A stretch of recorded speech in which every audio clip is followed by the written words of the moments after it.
ये हमारे पास प्रकाश का स्रोत है, ये इससे ये प्रकाश आता है और ये दर्पण है, ये हमारे पास समतल दर्पण है और यहाँ समतल दर्पण पर यहाँ पर टकराता है इस बिंदु पर, यहाँ पर। तो ये जो प्रकाश स्रोत से जो प्रकाश आता है उसको बोलते हैं आपतित प्रकाश। और अगर ये एक किरण मानते हैं कि ये एक किरण आती है तो उसे बोलेंगे आपतित किरण। अब यहाँ पर समतल दर्पण से इस बिंदु पर टकराती है, ये जो आपतित किरण है ये इस बिंदु पर टकराती है, उस बिंदु को आपतन बिंदु बोलते हैं। और इस बिंदु पर टकराकर ये यहाँ से ऐसे उल्टी आ जाती है, इसी माध्यम में उल्टी आ जाती है। इस वाली किरण को हम बोलते हैं परावर्तित किरण। ये जो प्रकाश स्रोत से आती है दर्पण पर उसको आपतित किरण, और दर्पण से टकराकर वापस चली जाती है उसको परावर्तित किरण बोला जाता है। और जिस बिंदु पर ये आपतित किरण टकराती है दर्पण से उस बिंदु को आपतन बिंदु बोला जाता है। तो ये है देखिए आपतन बिंदु, जहाँ पर ये आपतित किरण यहाँ पर टकराती है।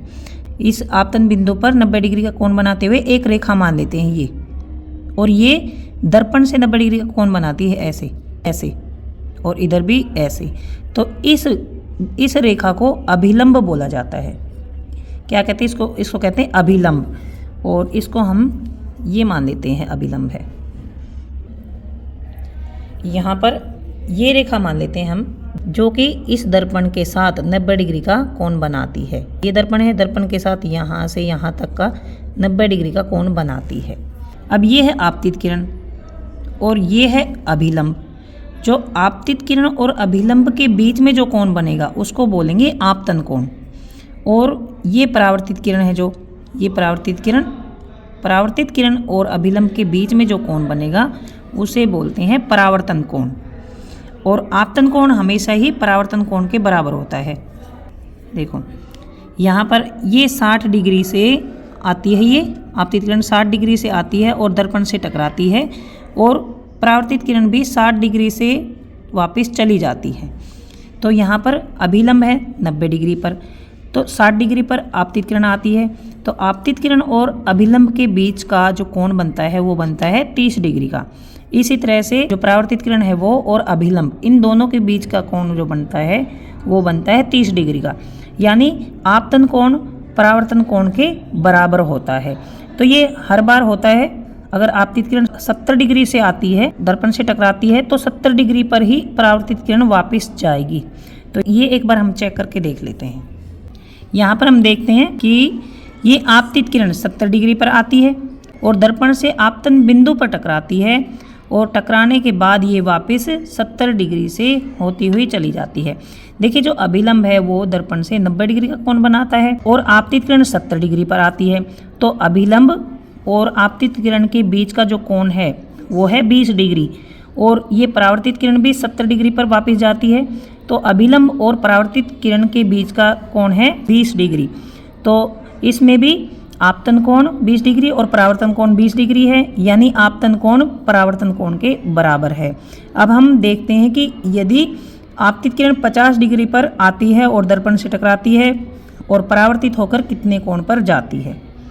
यहाँ पर देखिए जो आपतित किरण है ये 50 डिग्री पर आती है और यहाँ दर्पण से आपतन बिंदु पर टकराती है और 50 डिग्री पर ही वापस परावर्तित होकर चली जाती है। ये देखिए 50 डिग्री पर ये आपतित किरण आती है और यहाँ आपतन बिंदु से टकराती है दर्पण पर, और परावर्तित होकर भी 50 डिग्री पर वापस चली जाती है। तो यहाँ पर ये जो अभिलंब है ये दर्पण से 90 डिग्री का कोण बनाता है, और ये जो आपतित किरण है ये 50 डिग्री का कोण बनाती है, और अभिलंब और आपतित किरण के बीच का जो कोण है वो हुआ 40 डिग्री। इसी तरह से परावर्तित किरण 50 डिग्री पर वापस चली जाती है और अभिलंब है 90 डिग्री पर। तो इन दोनों के बीच का डिफरेंस जो हुआ वो है 40 डिग्री। तो इसमें भी आपतन कोण परावर्तन कोण के बराबर हुआ, यानी आपतन कोण हमेशा ही परावर्तन कोण के बराबर होता है। तो यह है परावर्तन का पहला नियम कि आपतन कोण सदैव ही परावर्तन कोण के बराबर होता है। अब हम देखते हैं कि परावर्तन का दूसरा नियम क्या है। तो यहाँ पर हम देखते हैं कि जो आपतित किरण, यहाँ पर आपतित किरण आपतन बिंदु पर आती है और दर्पण से टकराकर परावर्तित हो जाती है। तो यहाँ पर आपतित किरण, परावर्तित किरण और अभिलंब तीनों ही एक ही तल पर हैं। ये जो प्लेन कागज़ है ये एक प्लेन है, ये पूरा एक प्लेन है। जो ये सफ़ेद कागज़ है ये एक पूरा प्लेन है, और यहाँ पर ये दूसरा प्लेन है, ये नीचे दूसरा प्लेन है। ये यहाँ से ऊंचा है थोड़ा सा, ये नीचा, ये दूसरा प्लेन हो गया है। तो यहाँ पर आप देख सकते हैं कि ये परावर्तित किरण कट जाती है। ये आपतित किरण यहाँ पर आपतन बिंदु पर दर्पण से टकराती है और परावर्तित होकर यहाँ जाती है ऐसे। और यहाँ पर देखिए, ये अगर हम ये दूसरा प्लेन मानते हैं, ये यहाँ से भी थोड़ी सी कट गई है, लेकिन ये मान लेते हैं ये दूसरा प्लेन है ये, तो यहाँ पर देखिए ये नहीं पहुँच पाती, यानी परावर्तित किरण दूसरे प्लेन में नहीं जाती।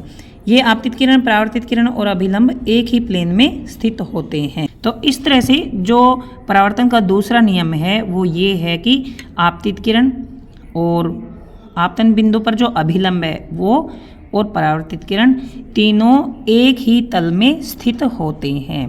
तो यहाँ पर हमारे हो गए हैं परावर्तन के दोनों नियम। ये आपको समझ आ गया होगा। अगर आ गया है तो चैनल को सब्सक्राइब करें, अपने दोस्तों को शेयर करें, लाइक करें। Thanks for watching.